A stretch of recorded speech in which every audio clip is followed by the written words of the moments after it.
So let's start with a big question. What does an AI's brain actually look like? I'm not talking about the code or the algorithms, I mean the physical thing. What would you see if you could, walk up to it? Well, it looks like a factory.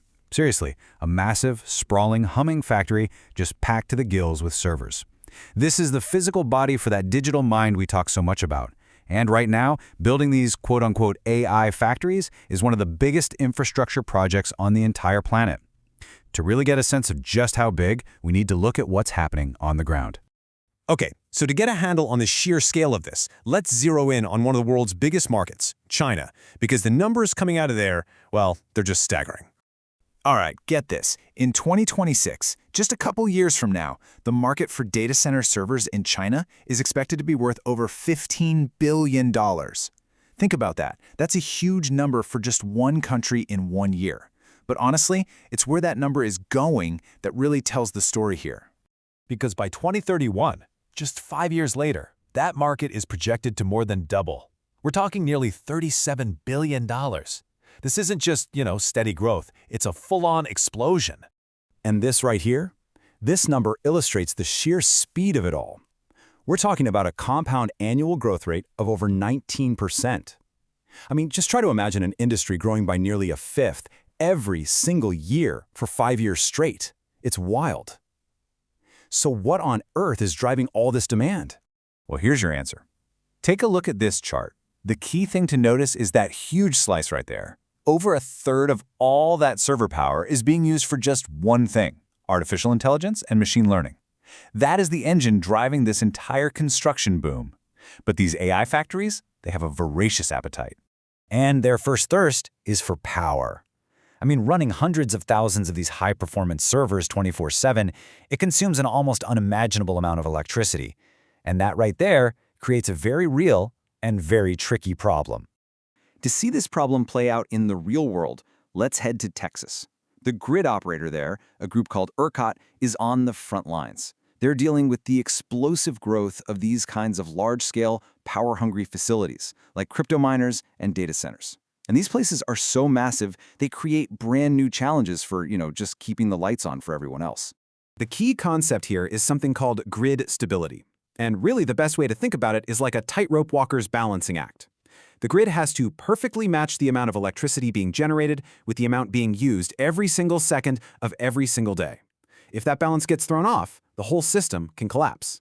And that's the risk, right? When a single one of these AI factories can suddenly draw enough power for a small city, it's like someone instantly dropped a huge weight onto one side of that tightrope. It can destabilize the entire grid, and that could mean outages for everyone. So, as you can imagine, keeping the grid stable with these new megaloads is incredibly complex. I mean, just look at this. This is a glimpse of the software models engineers have to build just to understand the risks. They're running countless simulations, trying to predict how the grid will react, all to make sure one AI factory doesn't accidentally cause a massive blackout. But, and this is a big but, power isn't the only resource these places are draining. Which brings us to the next and maybe even more surprising challenge. Because there's another resource, one we don't often think about, that these AI factories consume in staggering amounts: water. And it's sparking a completely new kind of conflict. This quote from a legal analysis in Michigan just says it all. We're not talking about a little extra water for, the sprinklers outside. No. We are talking about consumption on the scale of an entire city, and it's all just to cool the servers so they don't overheat and literally melt. Let's really put that into perspective for a second. A single large AI data center can gulp down up to 5 million gallons of water every single day. That's several times more than what an entire small city uses. It's an almost unbelievable figure, and it's happening as we speak. And here's the wild part. These conflicts aren't just happening in dry places like Arizona, where you might expect it. They're erupting in Michigan, the heart of the Great Lakes region, a place that holds over a fifth of all the surface freshwater on the entire planet. So you got to think, if water's becoming a battleground there, it can become a battleground anywhere. So what's happening? Well, in response, landowners and communities are starting to fight back, and they're using a whole toolkit of legal strategies. They're challenging the public permits. They're filing official complaints when their own wells start running dry. They're even showing up and intervening directly in local zoning meetings to demand concessions before these places even get built. So let's just zoom out for a second and look at the big picture.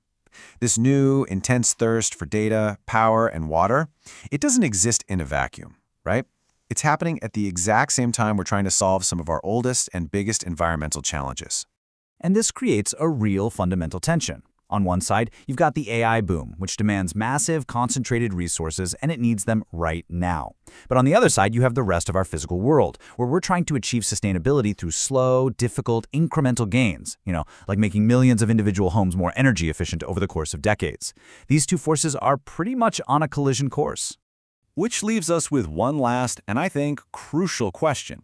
We are absolutely racing to build the brain of the future, no doubt about it. But in our rush, are we paying enough attention to its body? As we chase this incredible promise of artificial intelligence, can we really afford its very real and very, very large physical footprint?